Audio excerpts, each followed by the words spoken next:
सुबह के 6 बज रहे थे। गांव की गलियों में हल्की हल्की धुंध छाई हुई थी, लेकिन रामू काका का घर उस शांत माहौल में भी हलचल से भरा हुआ था। रामू काका, जिनकी उम्र लगभग 70 साल थी, रात में ही दुनिया छोड़ गए थे। उनके घर में सन्नाटा था, लेकिन बाहर लोग धीरे धीरे इकट्ठा हो रहे थे। गांव के बड़े बुजुर्ग, युवा और बच्चे सभी वहां जमा हो रहे थे। रामू काका का निधन अचानक नहीं हुआ था। वे पिछले कुछ महीनों से बीमार थे और गांव के डॉक्टर से लेकर शहर के बड़े अस्पताल तक सब जगह दिखाया गया था, लेकिन समय अपना काम कर चुका था। लोग जानते थे कि उनकी अंतिम घड़ी करीब है और आज वह घड़ी आ ही गई थी। रामू काका गांव के सबसे पुराने और सबसे मान्यवर लोगों में से एक थे। वे जब जवान थे तो गांव के विकास के लिए बहुत काम किया था। गांव में स्कूल बनवाने से लेकर तालाब की सफाई तक हर जगह उनका हाथ होता था। लोग उनकी इज्जत करते थे और उनकी मौत से गांव में एक तरह की शून्यता महसूस हो रही थी।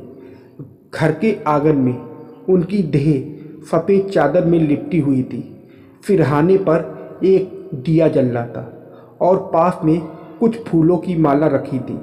उनके बेटे रघु और छोटे बेटे गोपाल दोनों पिता की देह के पास बैठे हुए थे।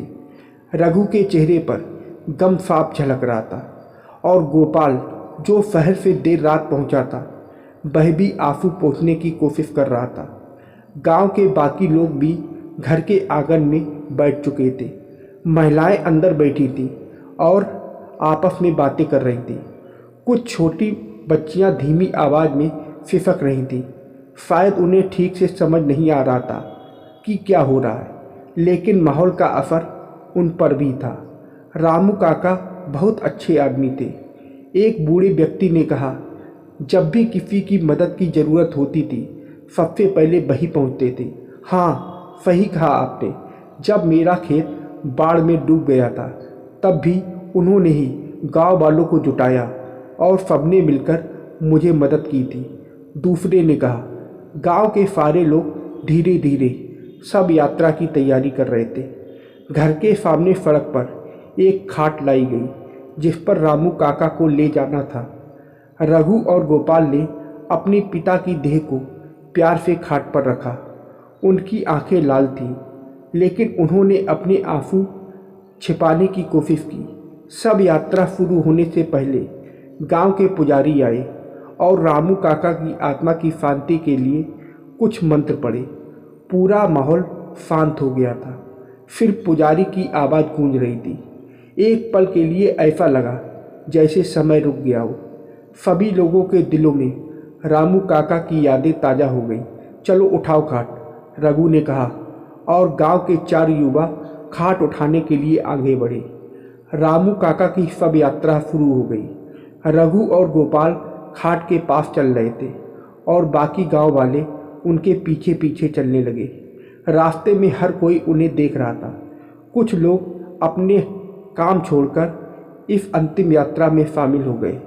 गांव की गलियां संकरी थीं, लेकिन लोग जगह बना बनाकर खाट को आगे बढ़ने दे रहे थे। गांव के बीचों बीच से होते हुए शव यात्रा शमशान घाट की ओर बढ़ रही थी। रास्ते में जगह जगह रुककर लोग रामू काका को अंतिम विदाई दे रहे थे। कुछ लोग हाथ जोड़कर खड़े हो जाते तो कुछ सिर झुका लेते। कई महिलाएं अपने घर की चौखट पर खड़ी होकर आंसू पोंछ रही थीं। रामू काका का गांव के हर घर से नाता था और आज उनकी अंतिम विदाई में पूरा गांव उनके साथ चल रहा था। शमशान घाट गांव के बाहर नदी किनारे था। वहां पहुंचने में थोड़ा समय लगा, लेकिन लोग धैर्य से चल रहे थे। रामू काका के साथ उनकी ज़िंदगी की कहानियाँ भी गांव की गलियों से होकर गुजर रही थी। कुछ लोग आपस में उनकी पुरानी यादें साझा कर रहे थे। कोई उनके हंसी मजाक के किस्से सुना रहा था तो कोई उनके काम की तारीफ कर रहा था।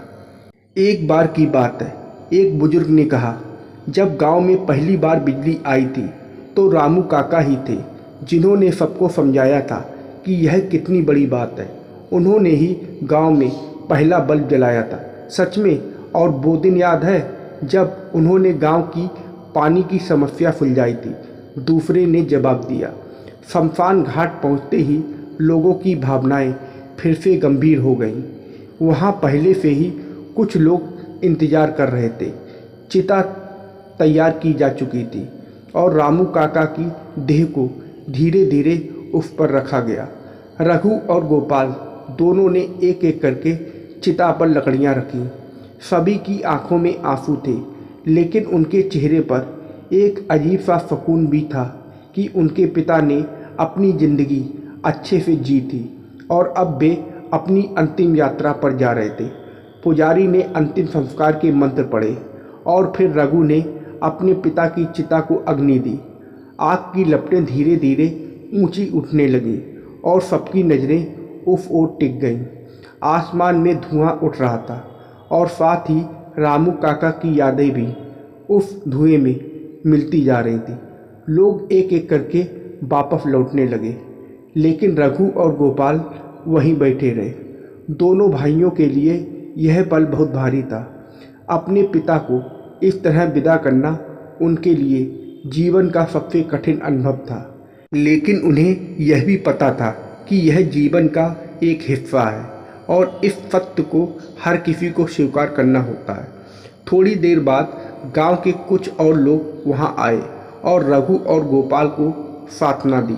तुम्हारे पिता ने बहुत अच्छा जीवन जिया, एक बुजुर्ग ने कहा, और उनकी सीखें हमेशा तुम्हारे साथ रहेंगी। रघु ने आंसू पोंछते हुए सिर हिलाया। हाँ, बाबूजी हमेशा कहते थे कि जीवन में मेहनत और ईमानदारी से बढ़कर कुछ नहीं। हम उनकी बातों को कभी नहीं भूलेंगे। सब यात्रा का यह सफ़र समाप्त हो चुका था, लेकिन रामू काका की यादें और उनकी सीखें गांव के हर व्यक्ति के दिल में जिंदा रहेंगी। तो दोस्तों, आप लोगों को यह कहानी कैसी लगी कमेंट करके ज़रूर बताइएगा और वीडियो को लाइक और सब्सक्राइब करना मत भूलिएगा। वीडियो को पूरा देखने के लिए आप लोगों का बहुत बहुत धन्यवाद।